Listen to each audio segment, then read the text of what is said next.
This guy, he looked like your normal, average, everyday dude. Quiet, worked as a truck painter, but behind the scenes, he was one of the most prolific serial killers in U.S. history. This is Gary Ridgway, the Green River Killer, and we're going to talk to you about that all today.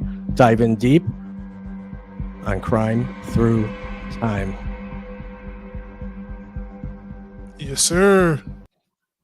Solomon. What's up, Frankie? Not much. I'm jamming. Feel good today. It's snowing here where I'm at, so it's beautiful. And we're talking about, I don't want to say beautiful. That's right up there. But we are talking about Gary Ridgway, known as the Green River Killer. Yeah. And this one is one of the ones that I always like watching the documentaries and the shows and all that shit on, because it's such a crazy case that I feel hasn't gotten enough media attention as all these other famous. I agree. So what's your thoughts on Gary Ridgway? You definitely dug up a file. Yeah, I agree with you. I mean, Gary Ridgway is that guy. He's a serious serial killer with many victims. And it feels like in the media, this one is under the rug. It's not mentioned as much compared to some of these other serial killers or these notorious cases that we go over. So it is a very interesting case that we're going to really dig into, Frankie, because for sure. I feel that the things that he's done and then his backstory, it should be covered a lot more. Like, come on, we need to really dig deep into this. Well, this case really, the way I view it is a little different. You know, I view it as a obsessed true crime person who likes viewing these documentaries, these shows, and I'm getting all this information, and it all leads back to the same thing. They were still learning how to be actual police. I mean, policing back then was harder. They only had radio. They didn't have forensics. They didn't have DNA. They didn't have, the BAU that was newly formed. Nope. So this is when all these prolific, infamous serial killers really were hardcore and made the media, and now they're doing shows about them. I know there's a lot of shows, and it's interesting how popular this topic is now. I mean, you have the what's the new one? The Happy Face Killer. That's that big one right now. Yeah, Dennis Quaid, and it's a series on Paramount Plus. It's 4 episodes in. It's called Happy Face. It's good. I mean, if you're into this shit, which we all are here, it's really good, and it draws you in. You want more, so I'm gonna wait a few weeks so I can watch 3 episodes in a row.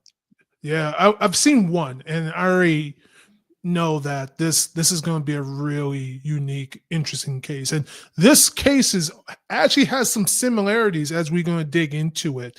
But I mean, it's what kind of similarities? What kind of similarities? You have your breakdown there? I do, and I think we should start all the way in the beginning here, Frankie. Why not? Yeah, that sounds like a good idea to me. Yeah, I mean, do you have a picture of this guy by chance? I have a few. I wanted to share. So this is Gary Ridgway. Normal everyday guy in his work clothes there to go paint trucks. Yep, he paint trucks. He's a painter. So trucks. Let me break this down. Frankie. Okay. So get it out. The Green River Killer. So let's go. First of all, he was born February 18th, 1949. An American serial killer known as the Green River, Gary Leon Ridgway. He was initially convicted on 48 separate murders committed between the early 1980s and the late 1990s. As part of his plea bargain, another conviction was added, bringing the total number of convictions to 49. Making him the second most prolific serial killer in U.S. history to confirm murders. Yeah, man. Holy shit. This guy is under the rug. No one's talking about this guy. Why is no one talking about him? So I mean, hold on, Frankie. It gets wilder. Oh, it gets even okay. crazy. Hold on. So most of Ridgeway's victims were alleged to be sex workers and other women in vulnerable circumstances, including underage runaways. Before his identity was known, the media gave him his nickname after the first 5 victims were found in the Green River. He strangled his victims, usually by hand, and then sometimes he used ligatures. He'll use like a rope, or he'll use something to strangle them, because Right. it was believed that in the beginning he was using his hands, but sometimes the victims will fight back, and then he just over time these serial killers, they just get better with their technique, I guess you could say, their craft, and then they use something like like him, he'll use a rope or something, where he could wrap around and unfortunately suffocate them. And who doesn't have a shoelace on him or a belt at some point?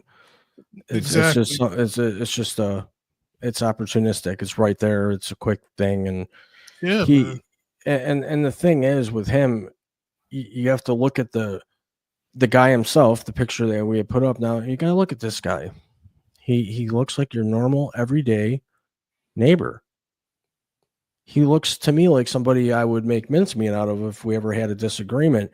But then there's the other half of me going, well, what, the victims he had were all female, all vulnerable, and he had that natural man strength over them. And when he would go into probably one of his fits of rage to commit the violence, the act, he obviously he's a different person. And it's almost like, I mean, who can really stop somebody if they're in that kind of rage? And that's what makes this really interesting, is that he's a very calm, soft-spoken guy. Cool as a cucumber. It gets sicker than this, man. Let me bring it. It gets sicker. Sicker's okay. So after strangling them, he would dump their bodies in the forest in the overgrown areas in King County, often returning to the bodies to engage in acts of necrophilia. Ooh. So he would have intercourse with them after they're gone. So this guy, what the fuck is wrong with people? Mm-hmm. Oh, sorry. Yeah, he was a really sick person. So, fortunately, this is an interesting part. Ridgeway has been a suspect in the murders since 1982. However, investigators were unable to link him to the murders at that time. Later advances in DNA profiling allowed investigators to definitively link Ridgeway to the murders, and he was arrested on November 30th, 2001, as he was leaving the Kenworth truck factory where he worked in Renton, Washington, if I'm pronouncing it right. Where is Renton, Washington, by the way? I don't know. Could be near Seattle. Maybe. I don't know. As part of his plea bargain, because you would think something like this guy, they would give him the death penalty, but as part of his plea bargain, he agreed to disclose the locations of still missing women. He was spared the death penalty and received a sentence of life imprisonment without the possibility of parole. Yep. So the man had leverage. That's what you got so far, right? So let me chime in here. So this is where I pick him apart. He took this agreement. He was finally caught. And if we want to go back to the beginning, the original detective, they had an idea of who this guy was during this 20-year span. From the beginning, one of the detectives, based on this guy who had gotten arrested, if you have that on your timeline there, during one of his early arrests. Yeah. For violence against a sex worker, or actually, no, I'm sorry, just being picked up for soliciting sex. So he started his criminal behavior towards obviously the ultimate goal of what he did, and kill, well, at least we know 49 women. But he had an early career of this, and the detective that was on him, but no one else was. And he formed a task force finally, and they started trying to find this guy. And it just gets so much better when they bring fucking Ted Bundy in to help them try to catch the Green River Killer.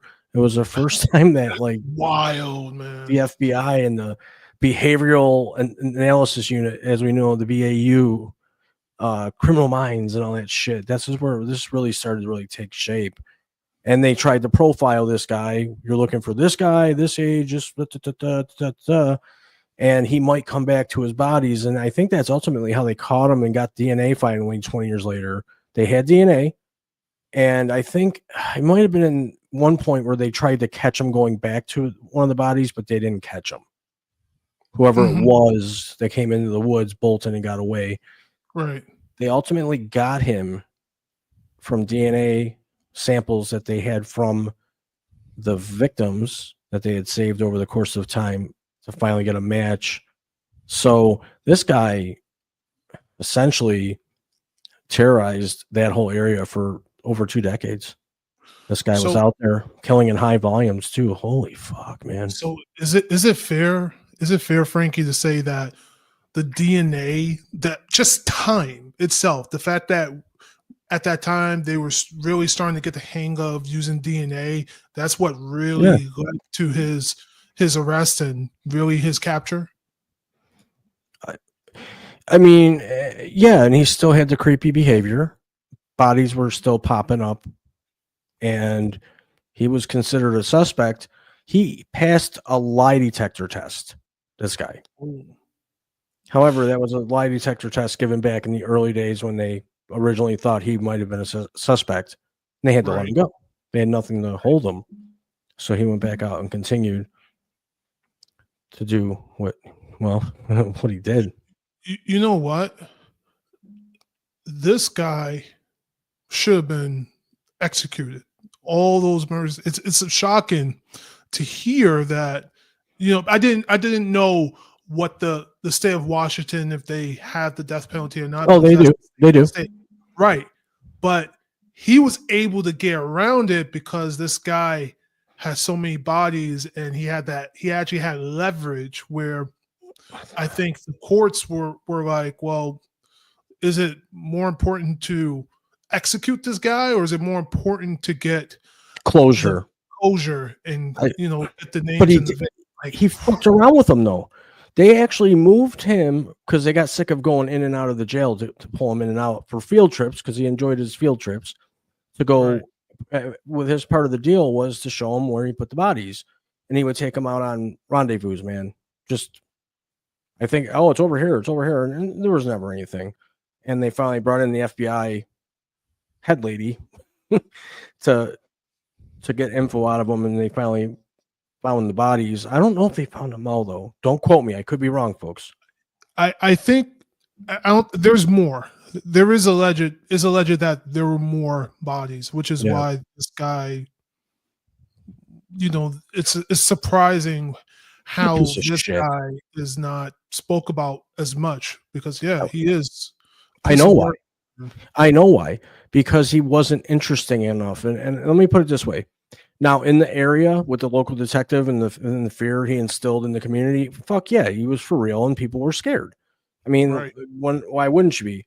If you're not, then you're worse than him. Here's the thing.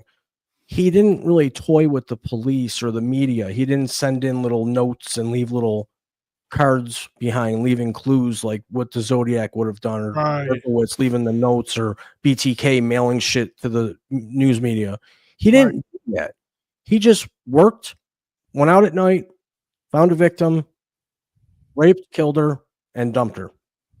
Sometimes back to visit, sometimes not. And he was doing it at a high rate. Right. I guess going back to what you're saying, it wasn't like he was putting himself out there to be found, right? He wasn't trying to let people know that he exists. It was more so that he was doing his best to not get caught. However, one could say someone like,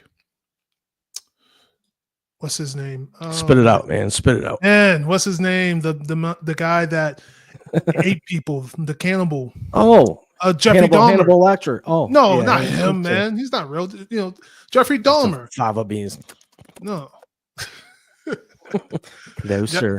So Jeffrey Clarice. Dahmer was Hello, a guy. sir. No way, I didn't know that.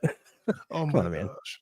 So Jeffrey Dahmer was a guy that he was trying to hide. He was trying not let people know, but because of the gruesomeness of what he did, that it shook the community. And there were other social components that made that Yeah. case so prolific. But Yeah. Not to I get mean, off track. not to get off track, but man, this guy, 49. We're talking about 49 victims. 49 that they know of. Confirmed. If you think, I mean, do the math. I'm not going to pull my calculator out. Well, I could if I really wanted to. So let's do the math here. So for 20 years, how many does that average out to?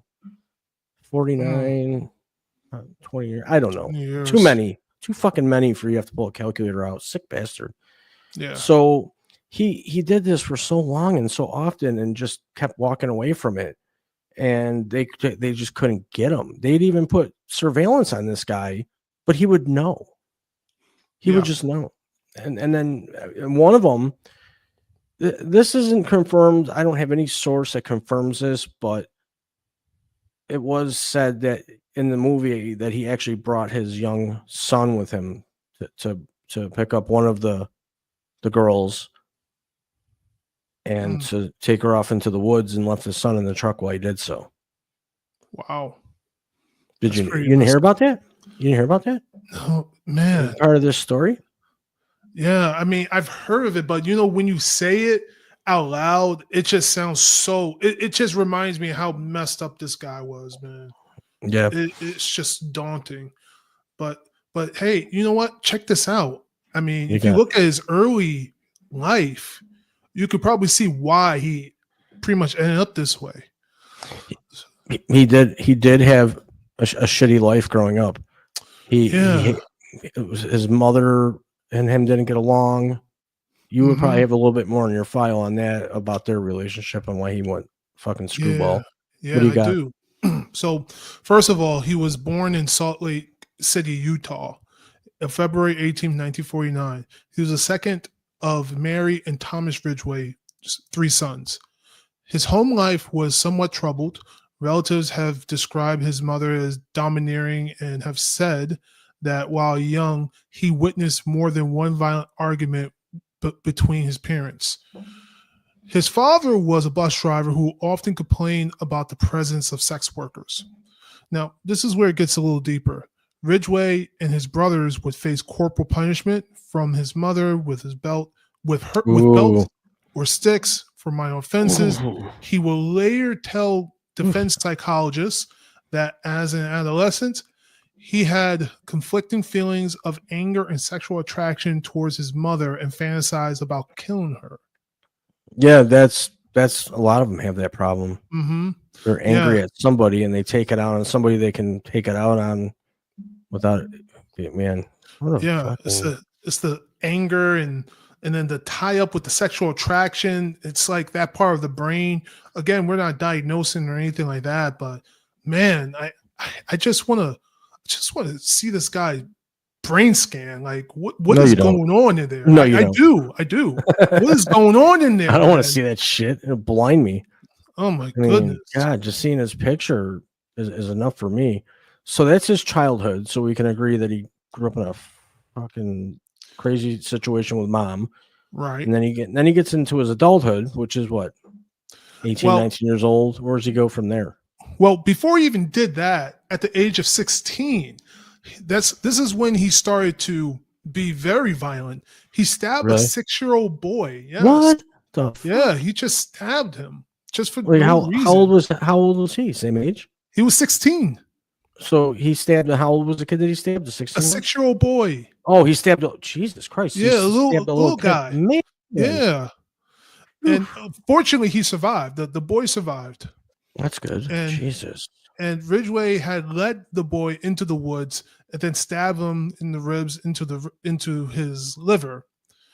And Ridgeway's IQ was recorded to be in the low 80s. Oh boy. So I don't know too much about the IQ scales. I think genius is 185 maybe. if maybe he's that something. low, I think average would be like a 100, maybe 105, 100 Okay, is an average, but above average would be like your 120s and 130s. right. That's my guess. Okay, I'm not going to Google that. I'm okay. just saying, You know, we're just let's agree he guess, had a really shitty IQ, so the guy wasn't too bright. but for anybody that's there that's Jesus. seen this, if you're in the comments, if you know what is the IQ, if 80 is considered average or not, just put it Yeah. in the comments. Let us know. Yeah, definitely. Wherever you're watching, folks, you can feel free to drop a comment. We'll address them throughout the show if we can, and continue to subscribe, like, and share. This show is going to get awesome. We're just getting started. I mean, we're getting started with people that everybody, as serial killer or true crime fans overall, should know about. We're just pulling out the big guns to start things off, but we got other things we're going to get into. But so Gary Ridgway gets into his adulthood. Right. And where does he go from there? Like, what does he do? Well, he joined the Navy, he joined the military, and then he was sent to Vietnam, Oh, where he shit. served on board a supply ship and saw combat. During his time in the military, Ridgway had frequent sexual intercourse with sex workers and contracted gonorrhea. Although angered by this, he continued this activity without protection. The marriage ended within a year. So he was actually married his 19-year-old high school girlfriend in Okay. 1969. And then 69, dude. yeah.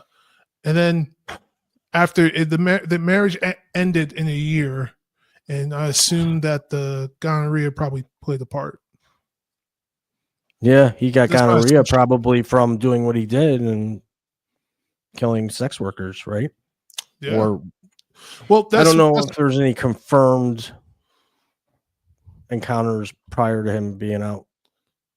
well, of that Ridgway did marriage, though. say he had frequent sexual intercourse with sex workers. Even Okay, throughout- so how many wives did this dude have? Wasn't he married multiple times?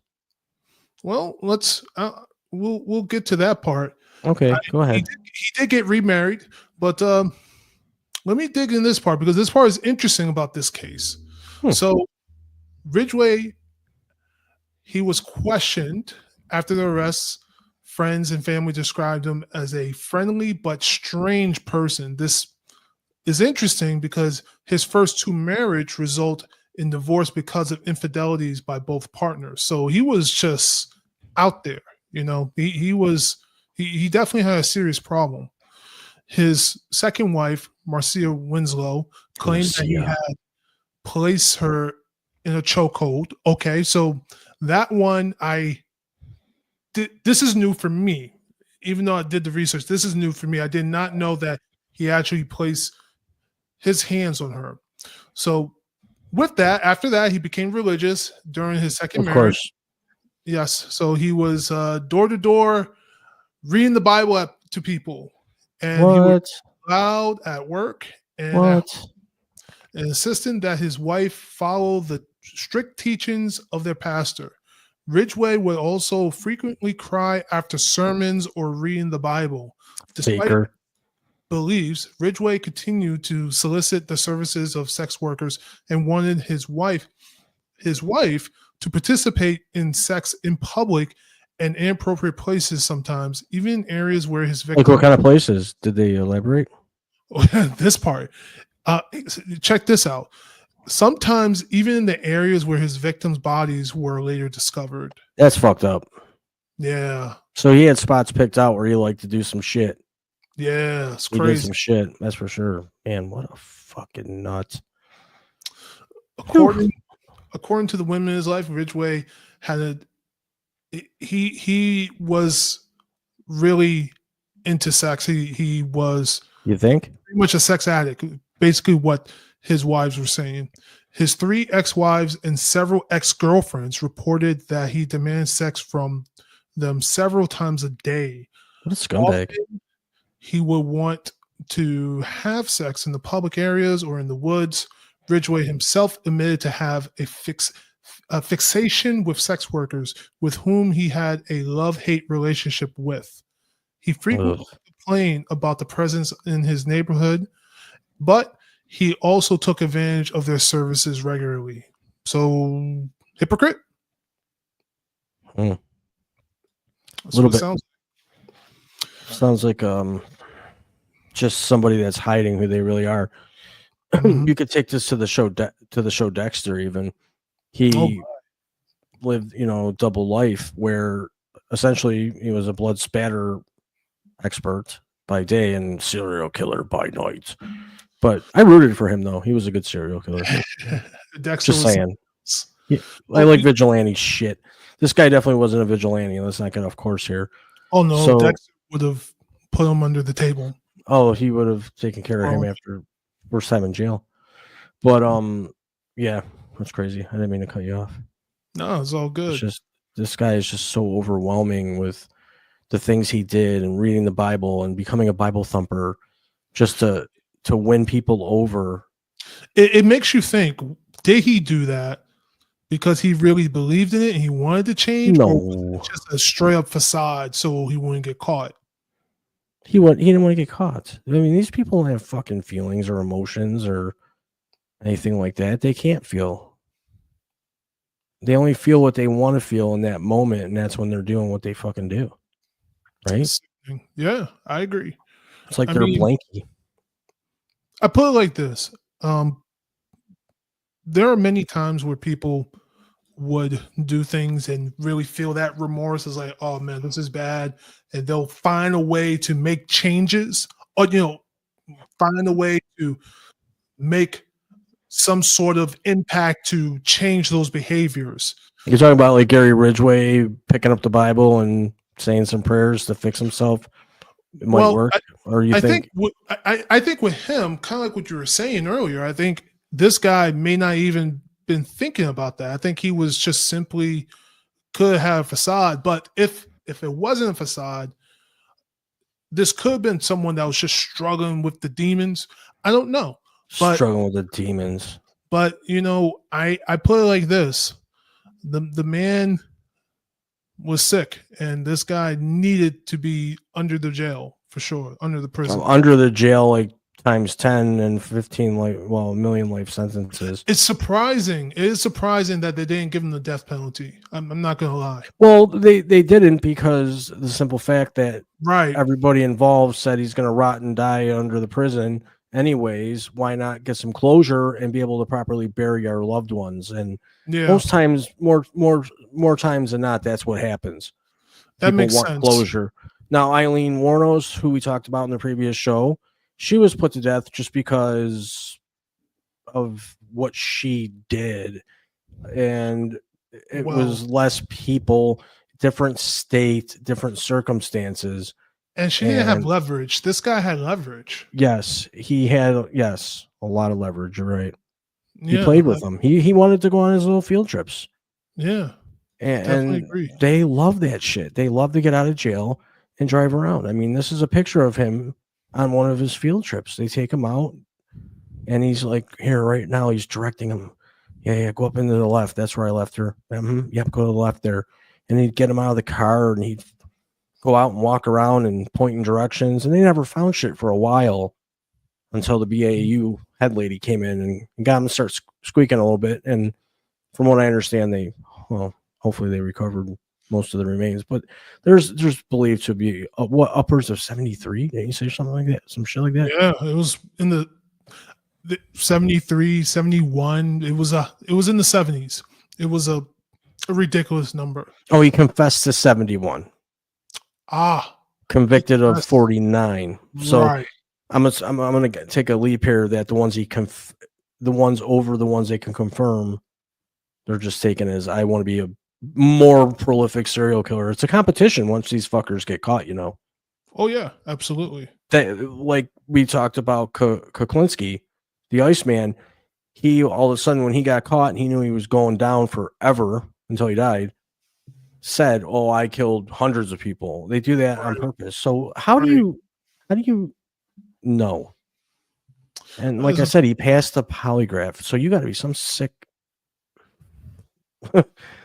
Yeah, it's sickening.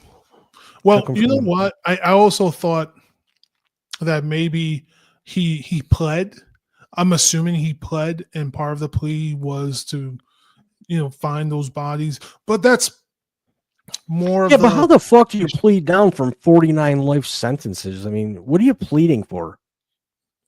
I mean, from Extra death to green life. beans on your? I mean, he got From dude, I he mean, got 49 life sentences plus 480 years for tampering.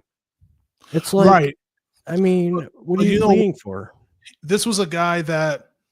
What I'm saying is that he could have got the needle. Okay, easily could have gotten the needle. Boom. So I think he already knew that the writing was on the wall. It's either I had to have some sort of leverage here to, get myself to life, or that's it.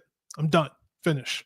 So I think that is the big difference compared to Eileen Wuornos, where she, it was, she had those. It was a very different situation. First of all, very different. We were dealing with 7, and there weren't more that wasn't found. I mean, there was, well, not to go back deep in that case, but we're talking about numbers of people here. And I think she pleaded not guilty. Yeah, she pleaded not guilty in that case. But that case itself was very complicated because of her mental state and what people said about her. Right. But and then with that first victim was was a very complex situation. But with this guy, I mean, This fucking guy. it just keeps getting worse as I keep going through it, because right now we're going to go through with some of the murders of the victims here. Well, there's a lot of them, so Right, and it's going to be a little snippet. just a snippet, because Just a snippet. there's a lot. There's a lot of victims. I mean, I have a picture here, and it doesn't even do justice. There's not even able to put them all on the screen. Right. But the sick. I mean, the one thing I'll say is that it started in the 80s. That's the biggest part, is that it started in the 80s, and Yeah, there was at ended least in 2000s. Yep. He believed to have murdered at least 71 teenage girls and women near the Jeez. Seattle and Tacoma, Washington area. In the court statements, Ridgeway later reported that he had killed so many that he has lost count. That is sickening. I have a question to throw out there to kind of lighten the deep Sure. darkness of what we're talking about. Did this guy have a hobby? You almost wonder, like, couldn't he have picked a better hobby, like being a fan of the Mariners or the Seahawks or something? Were they good at that time? Those I teams? have no idea. Neither do I. I don't know.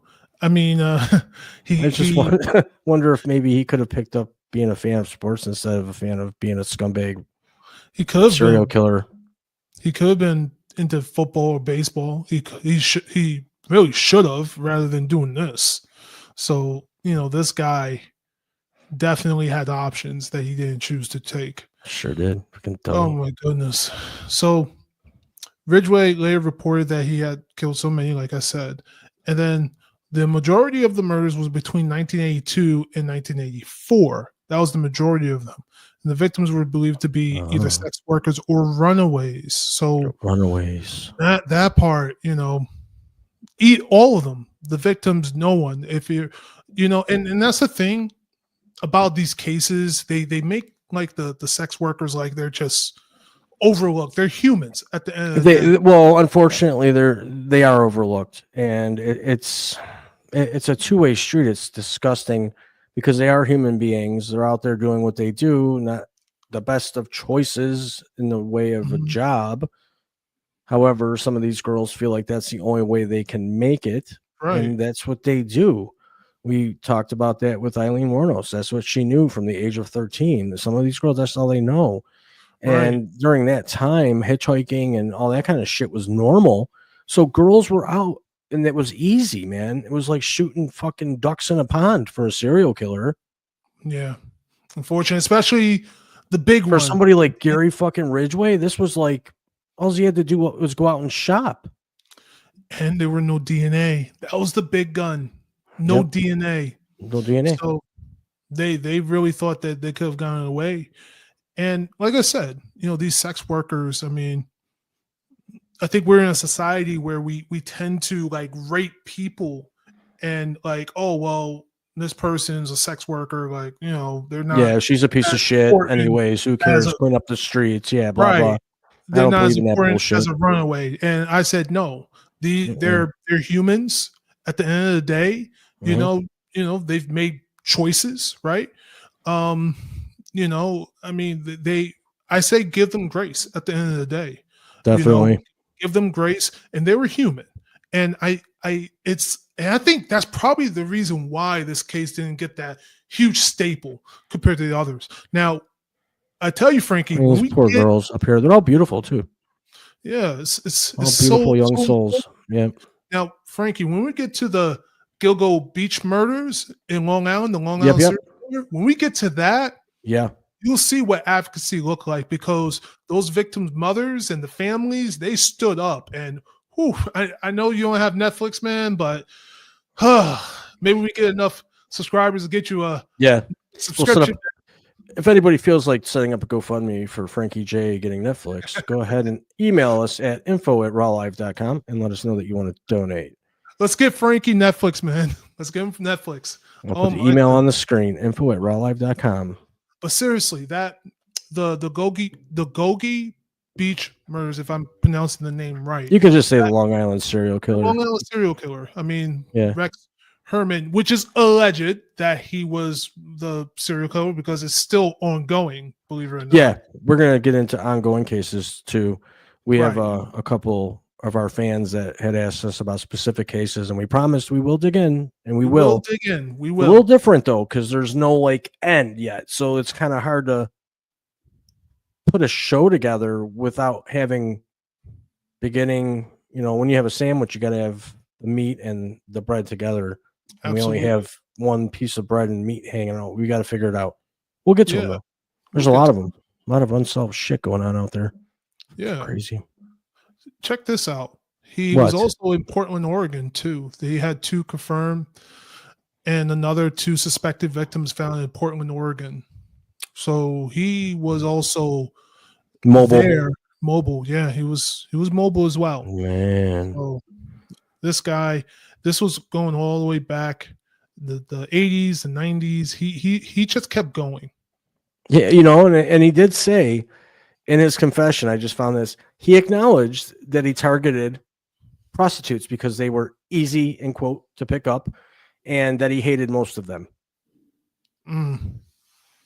That's sad because those are the people that you want to, give the most grace and support with. Oh, here's something else. He started to bury the bodies so they wouldn't have the urge to go back later and visit them. Wow. Ugh, sick fuck. Guy got some issues, man. So we can jump into the arrest. Yeah, do that. Let's get to where we can put this fucker behind bars. Yeah. So around 1985, Ridgeway began dating Judith Mawson, who became the 3rd wife in 1988. Mawson claimed in 2010 television interview that she moved into his house while they were dating. There was no carpet, which was weird. Detectives later told her he had probably wrapped a body in the carpet. Ugh. Wild. And in the same interview, she described how he would leave work early in the morning some days, and then he would, he would be there for long days. Mawson speculated that he must have committed some of the murders while supposedly working these early morning shifts. Wow. She claimed that she had not suspected Ridgeway crimes before she was contacting authorities in 1987 and had not even heard of the Green River Killer before that time because she did not watch the news. So Ridgeway said that while he was in the relationship with Mawson, his kill rate went down and he truly loved her. Of his own 49 known victims, only 3 were killed after he married Mawson. Mawson told the local only 3. Yeah. A piece of shit. Mawson told the local television reporter that I felt I have saved lives by being his wife and making him happy, quote unquote. So 1987, police took hair and saliva samples from Ridgeway. The samples collected and were later subjected to DNA profiling, providing the evidence of his arrest warrant. Boom, motherfucker. And in 2001, November 30th of 2001, he was at the Kenworth truck factory where he worked as a spray painter when police arrived to arrest him. And that was it. That was it. He was on the loose for over 20 years, for nearly 20 years. Oh my God. I mean, this guy, he's just a creepy. I was just kind of digging through a little bit of the information here. The guy is complicated as hell. He's got such a weirdness to him. And the one documentary I was watching, I think it was 2020 or Dateline or one of those, where he was talking with he was so pleasant and so, just casual about everything. The dude never had any sort of emotion, never. The whole time he was sitting in the courtroom, he just had no emotion. He expressionless. Is that the word? Yeah. He looked like he had no soul. That face you see there right now, that was always his face. This was always his face without the glasses. Look at this. No soul. Nothing there. Nothing. Right there. He looks like he's getting excited almost, right? Oh my God. Yeah. I get to maybe go see one of my victims. Oh, like it looks like he's ramping up. I mean, the guy always had a sick look to him.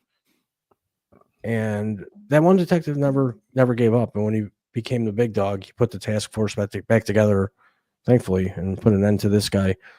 Yeah. But what a reign of terror. 48 life sentences. It's still like 48. What does that even do? Yeah. Why don't you just say we're going to build a new wing and he's going to be part of the concrete mix? Why don't you just fucking do that and get it over with? Basically, I mean, check this out. Early in August 2003, Seattle Television News reported that Ridgeway had moved from a maximum security cell at King County Jail to an Airway Heights medium security level tank. Airway Heights. That place sounds cool.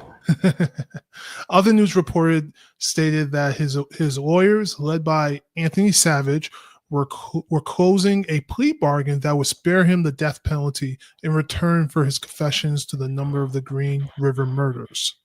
So, like we said, that was the key for him not getting the needle. That always happens though with these fuckers. They always make that deal. Oh, I'll just tell you where all the bodies are if I don't die. Why would you want to be alive for 480 years, 448 life sentences? That's a long time to be alive. It is. It is. Oh God, just giving me my goodness. This guy was something else. So yeah. If anybody out there watching right now live has any comments, please feel free to dump them in the comment section. If you have any questions, ask us any questions. You can also, not to cut you off, Solomon, but I wanted to make sure everybody knew this. If you do have any legit questions about the show, or you want to have us feature a story on the show, just email us at info@rawlive.com and hit us up there, or follow us on the social medias at rawlive for YouTube specifically. And definitely keep subscribing, liking, and sharing. We love that. We do. Subscribe, please. Yep. So Ridgeway entered the guilty plea for 48 charges of aggravated first-degree murder as part of the plea bargain that would spare his execution in exchange for the cooperation in locating the remains of his victims and providing other details. Now, accompanying with his guilty plea, Ridgeway explained that he had killed all of his victims inside King County, Washington, and that he had transported and dumped the remains of the two women near Portland to confuse the police. Yeah, to be a dickhead. Pretty much. That's what I was talking about. Yeah, so he knew what he was doing. He was being an asshole. He wanted to get out of jail for a day, get fed pizza, and try to just get some fresh air because he knew he wasn't going to get it for a long time. Scumbag. What a scumbag. So that's I mean, after that, I mean, they've made documentaries, they've made a couple there's a whole shit ton. There's a Yeah. whole shit ton. I was looking that up too. There's the 19 wow, they did one in 1984. Murder, no appetite motive about serial killers. Okay, so that one's really he's in there, but it's examples. Unsolved Mysteries. I used to be hooked on that show back in the Oh 90s. yeah. Oh They yeah. did the Green River Killer there, and then there was other ones. The Riverman is based on the true story of Ted Bundy assisting. That's another one that gets me is that Ted Bundy was able to, in his last days on the planet, give them some fucking information like, well, I'm a serial killer, and this is what I would do, and this is why I would do that, and this is what Oh he's done. yeah. That's He right. He did. did do that.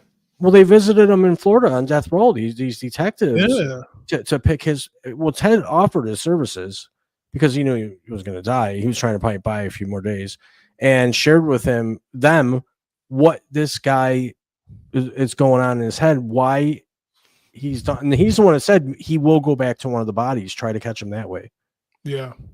because he probably, I don't know, but he's crazy. But there's a whole bunch of shit on him. There's that movie, Bundy and the Green River Killer a couple years ago. It Right. came out, and then the one I watched, which was way better, was the hell was it called? The Capture of the Green River Killer. It was like 3 hours long, but way more fucking accurate. Jesus, what a fucking guy. Yeah, Man. I see that. And you know what? There is a lot of documentaries and even books about this guy. And even like fictional books that they pretty much have a, how should you say, they based off of him. But I still feel that when you compare to the Ted Bundys of the world, when you compare to the Jeffrey Dahmers, BTK, Arlene Wuornos, this guy is like still not as not controversial, but as popular as the others. It's not something that people talk too much about, you know. And that's the fucking problem, because there are more of him out there active as we speak. You know how many active serial killers right now are estimated to be in the U.S. alone? 900. Approximately 900 active serial killers walk amongst us in the United States right now, being trailed by detectives, leaving their marks. And I mean, this shit's never going to stop.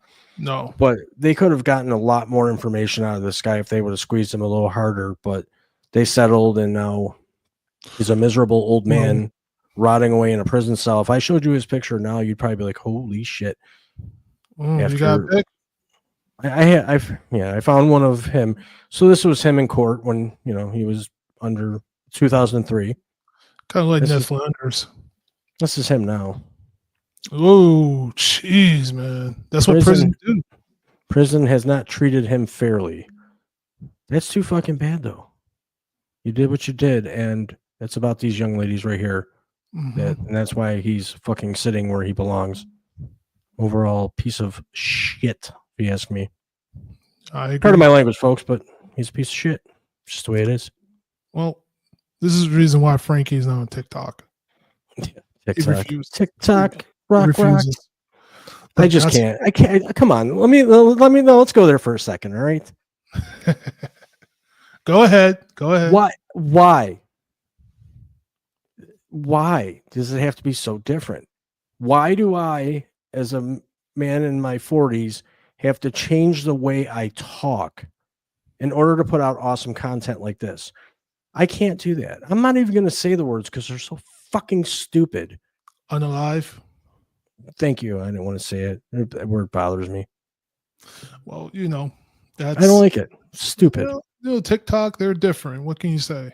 Different. So glad. Well, I mean, I have an account on TikTok. Everyone's welcome to follow me on there. I don't really post too much. I'm there in support of our man Solomon here, who does a lot of reels on there and shorts of. Yes, sir. I love TikTok. It's a great place for you. You're built for TikTok though. That's your thing. Yeah, I'm okay to say on the live. I'm okay with that. You're okay. You're okay playing into it, right? It's not playing into it. I'm just following the rules. Well, all right, you had to go there. I'm a real follower, okay? Where I have the problem is Why do I have to change? Why do I don't want to change how I talk.